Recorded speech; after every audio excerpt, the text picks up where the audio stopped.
Jabar istimewa tangannya di kepala ya. Oh, jempol. Ini istimewa. Ya. Ketika saya bilang Jawa Barat, Bapak Ibu bilang istimewa. Siap ya? Jawa Barat istimewa.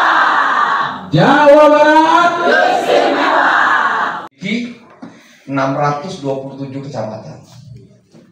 Banyaknya Jawa Barat ini, dari 27 kota kabupaten itu ada 627 kecamatan.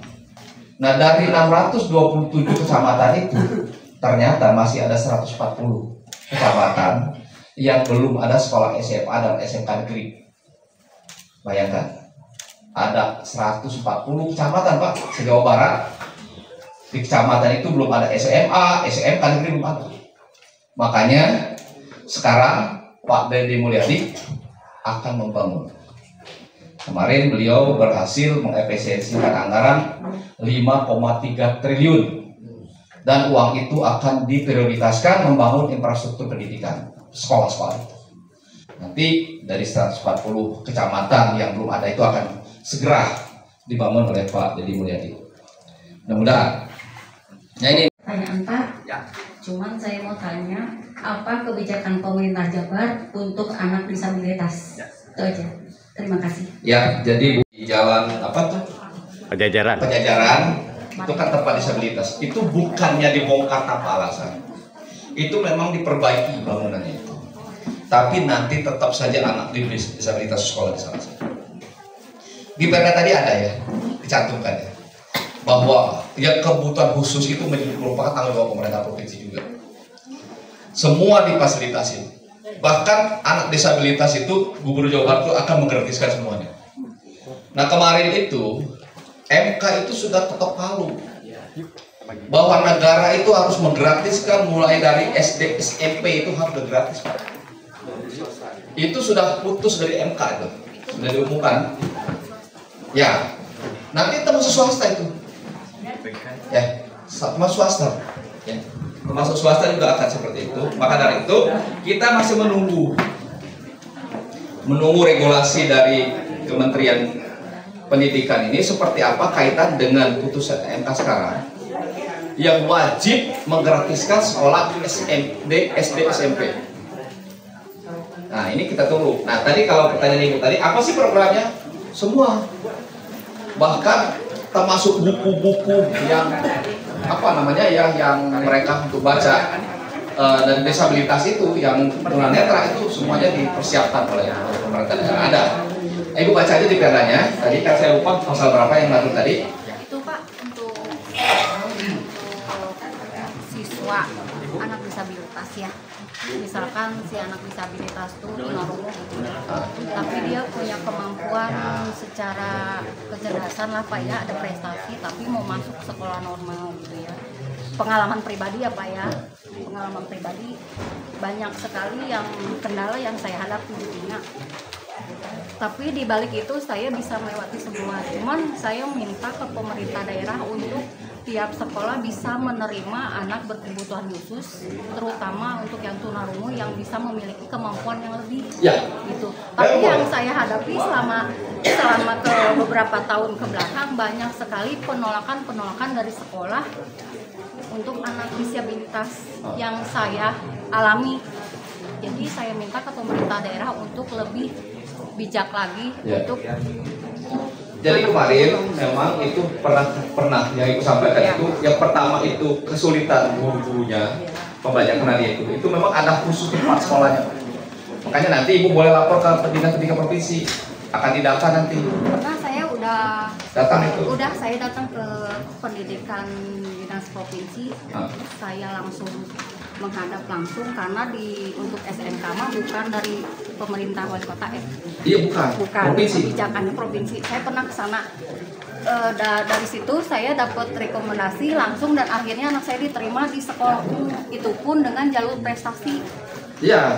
Kenapa? Karena ini masalahnya dia tidak bisa digabungkan dengan kelas umum itu karena gurunya. Mereka tidak ada gurunya yang khusus bisa mengajarkan itu. Maka dari itu nanti kalau ada Ibu boleh hubungi saya ya. Nanti saya akan laporkan, nanti kita akan kumpulkan berapa banyak. Ya nanti ini akan ada kebijakan nanti ada kelas khusus. Karena banyak kasus sih Pak yang dihadapi para orang tua ya, Ya. terutama untuk pendidikan anak disabilitas. Kalau saya pribadi sih udah pengalaman gitu ya, udah pernah ngalamin lah kasus seperti ini gitu. Sampai sekarang pun anak sampai terakhir lulus sekolah pun udah gitu ya, udah tenang gitu. Cuma waktu mau masuk ke SMK memang saya banyak kendala. Satu kota Cimahi saya menolak hanya satu sekolah yang bisa nerima. Itu pun dengan jalur prestasi. Itu pun saya melampirkan semua sertifikat kejuaraan prestasi anak saya. Jadi kan berarti kebijakan dari pemerintah untuk sekolah itu kan belum bisa diterima. Jadi gini, memang kemarin sekolah umum biasa itu kan mereka itu pertama ya guru-guru yang ngajar. Dan kedua fasilitas kan, buku-buku segala macam untuk disabilitas itu kan tidak tersebar di sekolah umum. Maka dari itu nanti guru itu ingin mendata akan dibuat ke tempat khusus. Makanya sekarang ini Bu, yang namanya sekolah yang dibangun sekarang itu sekarang ada disabilitas yang sekarang dibangun oleh sekolah Merah Putih sekarang yang dibangun pendidikan sekolah rakyat itu nanti ada disabilitas. Tapi kan disabilitas itu kan Pak untuk ABC itu terus misalkan ditunjuk ke sekolah ini gitu ya Pak ya. Berarti kan pihak sekolah juga harus di tiap sekolah juga harus ada pembekalan Pak sebelum siswa itu Ya. masuk ke sekolah Nanti SMK. saya sampaikan ya harapan itu dari Mulyadi. Dan jadi di situ tidak hanya untuk sekolah umum, tapi di situ disiapkan yang sekarang bagus ya. Itu di dalam tas sembako itu ada kartu nama saya. Ada yang belum boleh untuk ya. Jadi kalau ada itu Bu, boleh Ibu lapor ini itu yang saya butuhkan. Yang kami butuhkan yang semacam ini. Sekarang sih saya nggak ngalamin ya Pak. Ya, terima kasih. Alhamdulillah tadi kami sudah sampaikan Perda nomor 5 tahun 2017 tentang pendidikan. Yang pertama tadi saya jelaskan bahwa urusan pendidikan itu terbagi 3. Untuk SD, SMP itu adalah tanggung jawab wali kota dan bupati.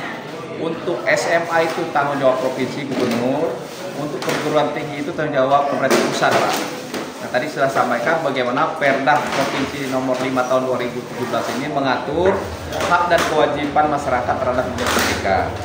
Tadi disampaikan juga bahwa bukan saja pendidikan biasa, pendidikan layanan khusus, pendidikan khusus itu diatur dalam Perda ini. Dalam rangka apa? Dalam rangka memastikan agar keadilan yang dilakukan oleh pemerintah provinsi terhadap pendidikan ini dapat diwujudkan. Mudah-mudahan ini Gubernur Jawa Barat Pak Deddy Mulyadi ini betul-betul sekarang ini tahun ini dia akan fokus terhadap infrastruktur pendidikan. Kita tahu Jawa Barat ini kena luas wilayah yang sangat luas, jumlah masyarakat yang sangat banyak, tentunya sangat banyak tantangan tentang pendidikan itu. Maka dari itu alhamdulillah Gubernur Jawa Barat akan fokus pada tahun 2025 ini APBD itu akan diarahkan pertama dengan pendidikan, yang kedua dengan kesehatan. Mudah-mudahan di tahun berikutnya kaitan dengan pendidikan di tingkat atas ini, di tingkat menengah atas SMA, SMK ini mudah-mudahan tidak ada masalah lagi. Baik Pak, ini mengenai sekarang kan mau mendekati PPDB ya. Ya.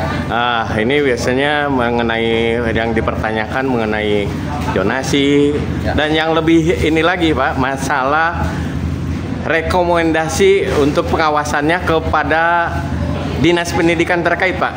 Ya, kami anggota DPRD Provinsi Jawa Barat itu sangat tegas ya bahwa kami ingin semua layanan kepada masyarakat di Jawa Barat terkait dengan pendidikan ini dapat dilakukan sesuai dengan aturan. Kalau dia zonasi, maka harus betul-betul lihat kedekatan dengan sekolahnya, zonasinya, warga masyarakatnya. Jangan sampai nanti disalahgunakan. Ada masyarakat yang jauh dari sekolah melalui jalur zonasi malah keterima. Ada masyarakat yang dekat dengan sekolah malah tidak keterima. Nah, hal semacam ini jangan sampai terjadi. Kami dari Dewan Provinsi akan mengawasi hal itu agar betul-betul zonasi ini tidak lagi menjadi masalah. Tidak ada rekomendasi-rekomendasi di zonasi itu. Rekomendasi itu sesuai dengan peraturan, sesuai dengan regulasi. Kalau regulasi mengatakan aturannya yang dekat itu bisa diterima, ya yang dekat bisa diterima. Kenapa harus menerima yang jauh? Nah, yang jauh itu boleh menggunakan jalur afirmasi, jalur prestasi, banyak jalur-jalur yang bisa digunakan oleh masyarakat. Maka dari itu sebenarnya regulasi pendidikan ini sudah lengkap Pak, tinggal bagaimana masyarakat bisa mengikutinya. Yang tidak terima di jalur zonasi bisa mengikuti jalur prestasi. Ini kan bisa masih ada kesempatan. Yang penting jangan sampai pendidikan ini dijual belikan kursinya. Bahkan ada pesan di masyarakat bahwa ada yang menjual belikan kursi, nah itu tidak boleh, dilarang. Ya. Mungkin ada sanksi-sanksi Pak? Jelas, sanksinya sangat jelas dan tegas. Ketika ditemukan maka akan dipecat. Bagi mereka-mereka yang menjual belikan kursi terhadap pendidikan itu, saya ingatkan ya, jangan sampai dinas pendidikan bermain-main dalam hal pendidikan ini. Harus betul-betul sesuai dengan aturan, laksanakan itu secara adil agar masyarakat bisa menerima. Tapi kalau melakukan hal-hal yang tidak adil, masyarakat tidak akan menerima, pasti akan ada tuntutan, pasti akan ada pertentangan dari masyarakat.